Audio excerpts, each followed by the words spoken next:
Darshan gang ನಿಂದ ರೇಣುಕಾ ಸ್ವಾಮಿ ಹತ್ಯೆ ಪ್ರಕರಣಕ್ಕೆ ಸಂಬಂಧಪಟ್ಟಂತೆ ಒಂದೊಂದೇ ಸ್ಫೋಟಕ ಮಾಹಿತಿಗಳು ಹೊರಬರ್ತಾ ಇದ್ದಾವೆ. ಪ್ರಕರಣದ ಮತ್ತೊಂದು ಸ್ಫೋಟಕ ರಹಸ್ಯ ಇದೀಗ ಬಯಲಾಗಿದೆ. ರೇಣುಕಾ ಸ್ವಾಮಿ ಹತ್ಯೆ ಹಿಂದಿದೆಯಾ ಆ ಒಂದು ಕಾರಣ? ಹಾಗಾದ್ರೆ ಆ ಕಾರಣ ಯಾವುದು? ರೇಣುಕಾ ಸ್ವಾಮಿ ಕೊಲೆಗೂ ಮುಂಚೆ ದರ್ಶನ್ ಮೇಲೆ ಪವಿತ್ರ ಗೌಡ ಮುನಿಸ್ಕೊಂಡಿದ್ರ? ದರ್ಶನ್ ಪವಿತ್ರ ನಡುವೆ ದೊಡ್ಡ ಗಲಾಟೆಯೇ ನಡೆದಿತ್ತ? ಹಾಗಾದ್ರೆ ಇವರಿಬ್ಬರ ನಡುವಿನ ಗಲಾಟೆಯೇ ರೇಣುಕಾ ಸ್ವಾಮಿ ಹತ್ಯೆಗೆ ಕಾರಣವಾಗೋಯ್ತು. ಮೇ 19ರಂದು ದರ್ಶನ್ ಹಾಗೆ ವಿಜಯಲಕ್ಷ್ಮಿ ವೆಡ್ಡಿಂಗ್ ಆನಿವರ್ಸರಿಯನ್ನ ಸೆಲೆಬ್ರೇಟ್ ಮಾಡ್ಕೊಂಡಿದ್ರು. ಪತ್ನಿ ವಿಜಯಲಕ್ಷ್ಮಿ ಜೊತೆ ವೆಡ್ಡಿಂಗ್ ಆನಿವರ್ಸರಿಯನ್ನ ಮಾಡ್ಕೊಂಡಿದ್ರು ದರ್ಶನ್. ದುಬೈನಲ್ಲಿ ಮದುವೆಯ ವಾರ್ಷಿಕೋತ್ಸವದ ಆಚರಣೆಯನ್ನ ಮಾಡ್ಕೊಂಡಿರ್ತಾರೆ ದರ್ಶನ್ ಹಾಗೂ ವಿಜಯಲಕ್ಷ್ಮಿ. ವಾರ್ಷಿಕೋತ್ಸವದ ಫೋಟೋ ವಿಡಿಯೋವನ್ನ ಸೋಷಿಯಲ್ ಮೀಡಿಯಾದಲ್ಲಿ ಶೇರ್ ಮಾಡಿದ್ರು. ಮೇ 20ಕ್ಕೆ ತನ್ನ ಸೋಷಿಯಲ್ ಮೀಡಿಯಾದಲ್ಲಿ ವಿಜಯಲಕ್ಷ್ಮಿ ತಮ್ಮ ವೆಡ್ಡಿಂಗ್ ಆನಿವರ್ಸರಿಯ ಫೋಟೋವನ್ನ ಶೇರ್ ಮಾಡ್ಕೊಂಡಿರ್ತಾರೆ. ಈ ವಿಚಾರಕ್ಕೆ ಹಾಗಾದ್ರೆ ಮುನಿಸ್ಕೊಂಡಿದ್ರು. ಎಸ್ ದೃಶ್ಯಗಳಲ್ಲಿ ನೋಡ್ತಾ ಇದ್ದೀರಾ. ಮೇ 19ರಂದು ದುಬೈನಲ್ಲಿ ಮದುವೆಯ ವಾರ್ಷಿಕೋತ್ಸವವನ್ನ ವಿಜಯಲಕ್ಷ್ಮಿ ಹಾಗೆ ದರ್ಶನ್ ಸೆಲೆಬ್ರೇಟ್ ಮಾಡಿರ್ತಾರೆ. ದೃಶ್ಯದಲ್ಲಿ ನೋಡ್ತಾ ಇದ್ದೀರಾ. ಮೇ 19ರಂದು ದುಬೈನಲ್ಲಿ ವೆಡ್ಡಿಂಗ್ ಆನಿವರ್ಸರಿ ಸೆಲೆಬ್ರೇಟ್ ಮಾಡಿರುವಂತಹ ದೃಶ್ಯ. ಈ ದೃಶ್ಯವನ್ನ ಹಾಗೆ ಕೆಲವೊಂದಿಷ್ಟು ಫೋಟೋಗಳನ್ನ ಸೋಷಿಯಲ್ ಮೀಡಿಯಾದಲ್ಲಿ ಪೋಸ್ಟ್ ಮಾಡಿದ್ರು ವಿಜಯಲಕ್ಷ್ಮಿ. ಎಸ್, ಇದಕ್ಕೆ ಮುಂಚಿತವಾಗಿ ಸೋಷಿಯಲ್ ಮೀಡಿಯಾದಲ್ಲಾದಂತಹ ಟಾಕ್ ಫೈಟ್ ಅನ್ನ ಸಹ ನೋಡಿದ್ದೀರಾ. ಪವಿತ್ರ ಗೌಡ ಹಾಕಿದಂತಹ ಪೋಸ್ಟ್ ಗಳಿಗೆ ಟಕ್ಕರ್ ಕೊಡುವಂತೆ ವಿಜಯಲಕ್ಷ್ಮಿ ಪೋಸ್ಟ್ ಹಾಕ್ತಾ ಇದ್ರು. ನಂತರದಲ್ಲಿ ವಿಜಯಲಕ್ಷ್ಮಿ ಈ ರೀತಿಯಾದಂತಹ ವಿಡಿಯೋಗಳನ್ನ ಪೋಸ್ಟ್ ಮಾಡಿದ್ದಾರೆ. ಅಂದ್ರೆ ದರ್ಶನ್ ಜೊತೆಯಲ್ಲಿ ನಾನು ಎಷ್ಟು ಕ್ಲೋಸ್ ಆಗಿದ್ದೀನಿ ಅಂತ ತೋರಿಸ್ಕೊಳ್ಳುವಂತಹ ಪ್ರಯತ್ನವನ್ನ ವಿಜಯಲಕ್ಷ್ಮಿ ಒಂದ್ ಕಡೆ ಮಾಡ್ತಾ ಇದ್ರೆ, ಮತ್ತೊಂದ್ ಕಡೆ ಪವಿತ್ರ ಗೌಡ ಸಹ ಮಾಡ್ತಾ ಇದ್ರು. ಯಾವಾಗ 19ರಂದು ದರ್ಶನ್ ಹಾಗೆ ವಿಜಯಲಕ್ಷ್ಮಿ ವೆಡ್ಡಿಂಗ್ ಆನಿವರ್ಸರಿಯನ್ನ ಸೆಲೆಬ್ರೇಟ್ ಮಾಡಿ ಈ ಪೋಸ್ಟ್ ಅನ್ನ ಮಾಡಿದ್ದಾರೆ, ಈ ಫೋಟೋಗಳನ್ನ ಮತ್ತೆ ಸಿಟ್ಟಾಗಿದ್ರು ಪವಿತ್ರ ಗೌಡ. ವಿಜಯಲಕ್ಷ್ಮಿ ಪೋಸ್ಟ್ ನೋಡಿ ಪವಿತ್ರ ಗೌಡ ಸಿಟ್ಟಾಗ್ಬಿಟ್ರು. ಒಂದು ದಿನದ ಬಳಿಕ ಸೋಷಿಯಲ್ ಮೀಡಿಯಾದಲ್ಲಿ ಪವಿತ್ರ ಗೌಡ ಮೇಲೆ ಟ್ವೀಟ್ ಮಾಡ್ತಾರೆ. ದರ್ಶನ್ ಹೇಳಿದ್ದ ಕರ್ಮ ರಿಟರ್ನ್ಸ್ ಹೇಳಿಕೆಯನ್ನ ಪೋಸ್ಟ್ ಮಾಡಿದ್ದ ಪವಿತ್ರ. ಮೇ 21ರಂದು ಕರ್ಮ ರಿಟರ್ನ್ಸ್ ಬರಹವನ್ನ ಪೋಸ್ಟ್ ಮಾಡಿದ್ರು ಪವಿತ್ರ ಗೌಡ.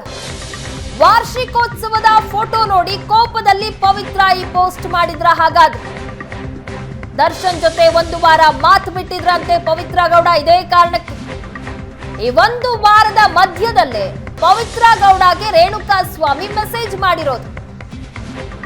ದರ್ಶನ್ ಜೊತೆ ಮಾತು ಬಿಟ್ಟಿದ್ರಲ್ಲ ಪವಿತ್ರ ಗೌಡ, ಹಾಗಾಗಿ ಈ ಮೆಸೇಜ್ ವಿಚಾರವನ್ನ ದರ್ಶನ್ ಬಳಿಯಲ್ಲಿ ಹೇಳ್ಕೊಂಡಿಲ್ಲ. ತನ್ನ ಮನೆಯ ಕೆಲಸದ ಪವನ್ಗೆ ವಿಚಾರ ತಿಳಿಸಿದ್ರು ಪವಿತ್ರ ಗೌಡ. ಈ ರೀತಿ ರೇಣುಕಾ ಸ್ವಾಮಿ ಮೆಸೇಜ್ ಮಾಡ್ತಾ ಇದ್ದಾನೆ ಅಂತ.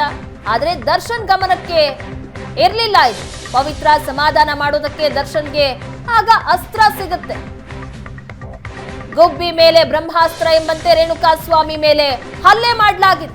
ರೇಣುಕಾ ಸ್ವಾಮಿ ಕಿಡ್ನಾಪ್ ಮಾಡಿಸಿ ಪವಿತ್ರ ಗೌಡಗೆ ಕರೆ ಮಾಡಿದ್ದ ದರ್ಶನ್ ಕಿಡ್ನಾಪ್ ನೆಪದಲ್ಲಿ ಮತ್ತೆ ಪವಿತ್ರ ಗೌಡಗೆ ಹತ್ತಿರವಾಗೋದಕ್ಕೆ ಪ್ಲಾನ್ ಮಾಡಿದ್ರು.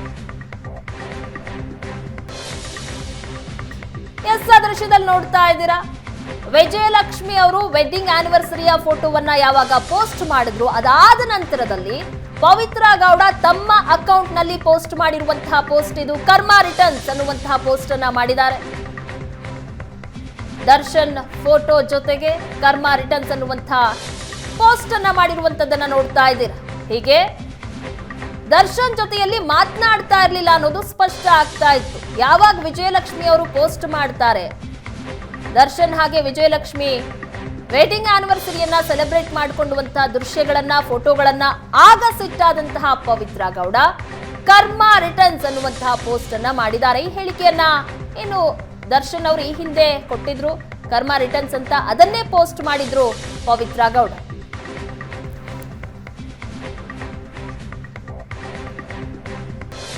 ಈ ಬಗ್ಗೆ ಹೆಚ್ಚಿನ ಡೀಟೇಲ್ಸ್ ಕೊಡ್ತಾರೆ ನಮ್ಮ ಪ್ರತಿನಿಧಿ ಹರೀಶ್. ನೇರ ಸಂಪರ್ಕದಲ್ಲಿ ಜಾಯಿನ್ ಆಗಿದ್ದಾರೆ. ಹರೀಶ್, ದರ್ಶನ್ ಜೊತೆಯಲ್ಲಿ ಪವಿತ್ರ ಗೌಡ ಮಾತನಾಡ್ತಾ ಇರ್ಲಿಲ್ವಂತೆ ರೇಣುಕಾ ಸ್ವಾಮಿ ಕೊಲೆ ಆಗೋದಕ್ಕೆ ಮುಂಚಿನ ಕೆಲವು ದಿನಗಳ ಹಿಂದೆ. ಅದಕ್ಕೆ ಕಾರಣ ಆಗಿದ್ದು ವಿಜಯಲಕ್ಷ್ಮಿ ಪೋಸ್ಟ್ ಮಾಡಿದ್ದು. ದರ್ಶನ್ ಹಾಗೆ ವಿಜಯಲಕ್ಷ್ಮಿ ಅವರ ವೆಡ್ಡಿಂಗ್ ಆನಿವರ್ಸರಿಯ ಫೋಟೋವನ್ನ ಯಾವಾಗ ಪೋಸ್ಟ್ ಮಾಡ್ತಾರೆ ಆಗ ಸಿಟ್ಟಾಗ್ಬಿಟ್ಟಿರ್ತಾರಂತೆ ಪವಿತ್ರ ಗೌಡ. ಏನ್ ಕತೆ ಇದು? ಸೋಷಿಯಲ್ ಮೀಡಿಯಾದಲ್ಲಿ ಯಾವ ರೀತಿಯಾಗಿ ಸಿಟ್ಟಾಗಿ ಅದು ರೇಣುಕಾ ಸ್ವಾಮಿ ಅನ್ನುವಂತ ಬಡಪಾಯಿ ಕೊಲೆ ಕಾರಣ ಆಗೋಯ್ತು ಅಂತ?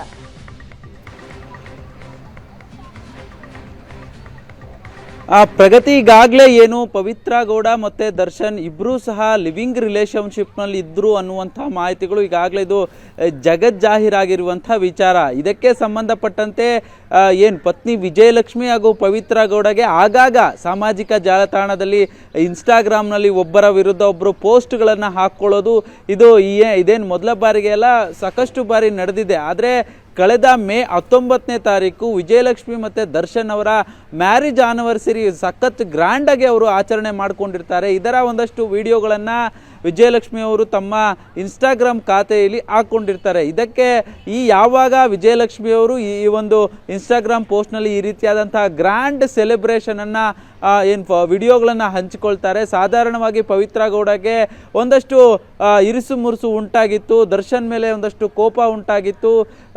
ದರ್ಶನ್ ವಿಜಯಲಕ್ಷ್ಮಿ ಜೊತೆ ಅಷ್ಟು ಕ್ಲೋಸ್ ಆಗಿರೋದನ್ನು ಆಕೆಗೆ ಸಹಿಸ್ಕೊಳ್ಳೋಕ್ಕೆ ಆಗ್ತಾ ಇರಲಿಲ್ಲ. ಹೀಗಾಗಿ ಆಕೆ ಸಾಮಾಜಿಕ ಜಾಲತಾಣದಲ್ಲಿ ಒಂದು ಪೋಸ್ಟನ್ನು ಹಾಕಿರ್ತಾರೆ, ಕರ್ಮ ರಿಟರ್ನ್ಸ್ ಅಂತೇಳಿ. ಜೊತೆಗೆ ಹಿಂದೆಯೂ ಸಹ ದರ್ಶನ್ ಜೊತೆಗಿದ್ದಂತಹ ಫೋಟೋಗಳನ್ನು ಸಾಮಾಜಿಕ ಜಾಲತಾಣದಲ್ಲಿ ಹಂಚಿಕೊಂಡಿದ್ದಂತಹ ಸನ್ನಿವೇಶಗಳು ಸಾಕಷ್ಟಿದ್ದಾವೆ. ಇದಕ್ಕೆ ನೆಟ್ಟಿಗರು ಒಂದಷ್ಟು ಜನ ವಿಜಯಲಕ್ಷ್ಮಿ ಪರವಾಗಿ ಬ್ಯಾಟಿಂಗ್ ಮಾಡಿದ್ರೆ, ಒಂದಷ್ಟು ಜನ ಪವಿತ್ರ ಗೌಡ ಪರವಾಗಿ ಸಹ ಬ್ಯಾಟಿಂಗ್ ಮಾಡಿದರು. ಜೊತೆಗೆ ದರ್ಶನ್ನ ಈ ಎರಡು ದೋಣಿ ಮೇಲೆ ಕಾಲಿಟ್ಟಿದ್ದನ್ನು ಅವರ ಫ್ಯಾನ್ಸ್ ಸಹ ಒಂದಷ್ಟು ಜನ ಸಮರ್ಥನೆ ಮಾಡಿಕೊಂಡಿದ್ರು, ಜೊತೆಗೆ ಒಂದಷ್ಟು ಜನ ವಿರೋಧವನ್ನು ಮಾಡಿದರು. ಆದರೆ ಈ ಘಟನೆ ಆದ ಬಳಿಕ ಒಂದು ವಾರಗಳ ಕಾಲ ಪವಿತ್ರ ಗೌಡ ದರ್ಶನ್ ಜೊತೆ ಮುನಿಸ್ಕೊಂಡಿದ್ರು ಅನ್ನುವಂಥ ಮಾಹಿತಿಗಳು ಸದ್ಯಕ್ಕೆ ಪೊಲೀಸ್ ತನಿಖೆಯಲ್ಲಿ ಗೊತ್ತಾಗಿರುವಂಥದ್ದು. ಅಂದರೆ ಈ ಒಂದು ರೇಣುಕಾ ಸ್ವಾಮಿಯನ್ನು ಕಿಡ್ನಾಪ್ ಮಾಡೋದಕ್ಕೆ ಪ್ರಮುಖವಾದಂಥ ಕಾರಣ ಏನು ಅಂತ ಪೊಲೀಸರು ವಿಚಾರಣೆ ಮಾಡಿದಂಥ ಸಂದರ್ಭದಲ್ಲಿ ಈ ವಿಚಾರ ಬಯಲಿಗೆ ಬಂದಿರುವಂಥದ್ದು. ಒಂದು ವಾರಗಳ ಅಂದರೆ ಮೇ 19ಕ್ಕೆ ಏನೊಂದು ಅವ್ರು ಪೋಸ್ಟ್ ಮಾಡ್ತಾರೆ, ಅದಾದ ಬಳಿಕ ಪವಿತ್ರ ಗೌಡ ಪೋಸ್ಟ್ ಮಾಡ್ತಾರೆ. ಆ ಸಂದರ್ಭದಲ್ಲಿ ದರ್ಶನ್ ಮೇಲೆ ಪವಿತ್ರ ಗೌಡ ಒಂದು ವಾರಗಳ ಕಾಲ ಮಾತನಾಡದೆ ಮುನ್ಸ್ಕೊಂಡಿದ್ರು ಅನ್ನುವಂಥದ್ದು ಸದ್ಯಕ್ಕೆ ಗೊತ್ತಾಗ್ತಾ ಇರುವಂತಹ ವಿಚಾರ. ಆದರೆ ಈ ಪವಿತ್ರ ಗೌಡ ಅವರ ಮುನಿಸನ್ನು ಮರೆಮಾಚೋದಕ್ಕೆ ದರ್ಶನ್ ರೇಣುಕಾ ಸ್ವಾಮಿಯನ್ನು ಕಿಡ್ನಾಪ್ ಮಾಡ್ತಾರೆ. ಅಂದರೆ ಈ ಒಂದು ಪ್ರಕರಣದಲ್ಲಿ ಪವಿತ್ರ ಗೌಡ ಅವರ ಮುನಿಸನ್ನು ಮರೆಮಾಚೋದಕ್ಕೆ, ಅಂದರೆ ಅವ್ರನ್ನ ಮೆಚ್ಚಿಸೋದಕ್ಕೆ ರೇಣುಕಾ ಸ್ವಾಮಿಯನ್ನು ಕಿಡ್ನಾಪ್ ಮಾಡಿದ್ರೆ ಮತ್ತೆ ಪವಿತ್ರ ಗೌಡ ಹತ್ರ ಆಗ್ತಾಳೆ ಅನ್ನುವಂಥ ಒಂದು ಯೋಚನೆ ದರ್ಶನ್ಗೆ ಬಂದಿರುತ್ತೆ. ಹೀಗಾಗಿ ಅವರ ಈಗಾಗಲೇ ಆರೋಪಿಗಳು ಏನಿದ್ದಾರೆ ಅವರ ಕೈಯಲ್ಲಿ ರೇಣುಕಾ ಸ್ವಾಮಿಯನ್ನು ಹುಡುಕೋಕೆ ಮಾಡ್ತಾರೆ. ಹುಡುಕಿದ ನಂತರ ಆತನ ಅಡ್ರೆಸ್ ಸಿಗುತ್ತೆ. ನಂತರ ವಾಟ್ಸಾಪ್ ಮುಖಾಂತರ ಆತನನ್ನು ನಂಬರ್ ಕಲೆಕ್ಟ್ ಮಾಡ್ತಾರೆ. ಜೊತೆಗೆ ಆತನಿಗೆ ಸೇಮ್ ಪವಿತ್ರ ಗೌಡ ಮಾಡುವ ರೀತಿಯಲ್ಲೇ ಒಂದು ಮೆಸೇಜನ್ನು ಮಾಡ್ತಾರೆ. ನಂತರ ಆತನನ್ನು ಕಿಡ್ನಾಪ್ ಮಾಡುವಂಥದ್ದು, ನಂತರ ಈ ಕೊಲೆ ಆಗುವಂಥದ್ದು. ಆದರೆ ಆ ಒಂದು ಸಂದರ್ಭದಲ್ಲಿ ಪವಿತ್ರ ಗೌಡಗೆ ಫೋನ್ ಮಾಡಿ ನಿನಗೊಂದು ಸರ್ಪ್ರೈಸ್ ಕೊಡ್ತೇನೆ ಅಂತೇಳಿ ಶೆಡ್ಗೆ ಪವಿತ್ರ ಗೌಡನ ದರ್ಶನ್ ಅವರೇ ಖುದ್ದು ಕರೆ ಮಾಡಿ ಕರೆಸಿರ್ತಾರೆ. ಆ ಸಂದರ್ಭದಲ್ಲಿ ಅವ್ರಿಗೆ ಪವಿತ್ರ ಗೌಡಳ ಕೈಯಲ್ಲಿ ಚಪ್ಪಲಿಯಿಂದ ಒಡಿಸಿರುವಂಥದ್ದು. ಜೊತೆಗೆ ಈ ಸಂದರ್ಭದಲ್ಲಿ ಆ ಮೂಲಕ ಪವಿತ್ರ ಗೌಡಗೆ ಮತ್ತೆ ಹತ್ತಿರವಾಗುವಂಥ ಒಂದು ನಿಟ್ಟಿನಲ್ಲಿ ದರ್ಶನ್ ಈ ರೀತಿಯಾದ ಕಿಡ್ನಾಪ್ ಪ್ಲಾನ್ ಮಾಡಿದ್ರು ಅನ್ನುವಂಥದ್ದು ಸದ್ಯಕ್ಕೆ ಮಾಹಿತಿಗಳು ಗೊತ್ತಾಗ್ತಾ ಇರುವಂಥದ್ದು. ಪ್ರಗತಿ. ಇನ್ನು ಹರೀಶ್, ಈ ಹಿಂದೆ ಸಹ ನೋಡಿದ್ದೀವಿ ಸೋಷಿಯಲ್ ಮೀಡಿಯಾದಲ್ಲಿ ವಿಜಯಲಕ್ಷ್ಮಿ ಹಾಗೆ ಪವಿತ್ರ ಗೌಡ ಯಾವ ರೀತಿಯಾಗಿ ಪೋಸ್ಟ್ ವಾರ್ಗಳನ್ನ ಮಾಡ್ಕೊಳ್ತಾ ಇದ್ರು ಅಂತ. ಆಗ ಅವ್ರವ್ರ ನಡುವೆನೆ ಜಗಳ ಆಗ್ತಾ ಇತ್ತು, ಎಲ್ಲವೂ ಸಹ ಸರಿ ಹೋಗ್ತಾ ಇತ್ತು. ಆದ್ರೆ ಈ ಬಾರಿ ತನ್ನ ಗೆಳತಿಯನ್ನ ಉಳಿಸ್ಕೊಳ್ಳೋದಕ್ಕೆ ಹಾಗಾದ್ರೆ ಒಬ್ಬ ಬಡಪಾಯ ಕೊಲೆ ಮಾಡೋದಕ್ಕೆ ಮುಂದಾಗೋದ್ರ ಅಂತ ದರ್ಶನ್? ಖಂಡಿತವಾಗಿಯೂ ಪ್ರಗತಿ. ಈ ಒಂದು ಪ್ರಕರಣದಲ್ಲಿ ಪ್ರಾರಂಭದ ಹಂತದ ಒಂದು ತನಿಖೆಯ ಪ್ರಕಾರ ರೇಣುಕಾ ಸ್ವಾಮಿಯನ್ನು ಕೊಲೆ ಮಾಡುವಂಥ ಉದ್ದೇಶ ಇರಲಿಲ್ಲ. ಆದರೆ ಯಾವಾಗ ಅವನಿಗೆ ರೇಣುಕಾ ಸ್ವಾಮಿಗೆ ವಿಪರೀತವಾಗಿ ಹಲ್ಲೆ ಮಾಡ್ತಾರೆ, ಜೊತೆಗೆ ಎಣ್ಣೆ ಮತ್ತಿನಲ್ಲಿ ಅದೇ ಸಂದರ್ಭದಲ್ಲಿ, ಅಂದರೆ ಆವತ್ತಿನ ಕಿಡ್ನಾಪ್ ಮಾಡಿದಂಥ ಸಂದರ್ಭದಲ್ಲಿ ಅವರು ವಿಪರೀತವಾಗಿ ಎಣ್ಣೆ ನಶೆಯಲ್ಲಿರ್ತಾರೆ. ಅಂದರೆ ಸ್ಟೋನಿ ಬ್ರೂಕ್ನಲ್ಲಿ ಎಣ್ಣೆ ಪಾರ್ಟಿಯನ್ನು ಸಹ ಮಾಡಿರ್ತಾರೆ. ಅದಕ್ಕೆ ಸಂಬಂಧಪಟ್ಟಂತೆ ಈಗಾಗಲೇ ಪೊಲೀಸರಲ್ಲಿ ಸ್ಥಳ ಮಹಜರು ನಡೆಸಿರುವಂಥದ್ದು, ಜೊತೆಗೆ ಸಾಕಷ್ಟು ಆರೋಪಿಗಳ ಹೇಳಿಕೆಗಳನ್ನು ದಾಖಲು ಮಾಡಿಕೊಂಡಿರುವಂಥದ್ದು. ಆದರೆ ಒಬ್ಬ ಅಮಾಯಕನ ಜೀವ ತೆಗೆಯುವಂಥ ಕೆಲಸ ನಿಜಕ್ಕೂ, ಅಂದರೆ ಇದಕ್ಕೊಂದು ಕಾನೂನು ಇದೆ, ಕಾನೂನಿನ ಕಟ್ಟಳೆ ಒಂದೇ ಒಂದು ಮಾತು. ದರ್ಶನ್ ಅವರು ಆ ಒಂದು ಚಿತ್ರದುರ್ಗದ SP-ಗಾಗಲಿ ಅಲ್ಲಿ ಆ ಒಂದು ಆತ ಎಲ್ಲಿ ಬರ್ತಾನೆ ಆ ಠಾಣಾ ವ್ಯಾಪ್ತಿಯ ಇನ್ಸ್ಪೆಕ್ಟರ್ಗೆ ಒಂದೇ ಒಂದು ಕರೆ ಮಾಡಿದರೆ ಈ ಒಂದು ಸಣ್ಣದಾದಂಥ ಒಂದು ಕೇಸ್ ಹಾಕಿ ಆತನ ಮೇಲೆ ಕ್ರಮ ಕೈಗೊಳ್ಳಬೇಕಿತ್ತು.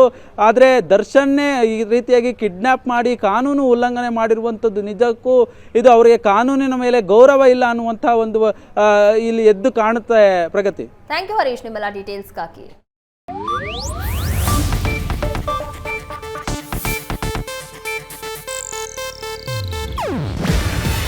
ಇದು ಏಷ್ಯಾನೆಟ್ ನ್ಯೂಸ್ ನೆಟ್ವರ್ಕ್ ಪ್ರಸ್ತುತಿ. ನೀವು ನೋಡ್ತಿದ್ದೀರಾ ಏಷ್ಯಾನೆಟ್ ಸುವರ್ಣ ನ್ಯೂಸ್.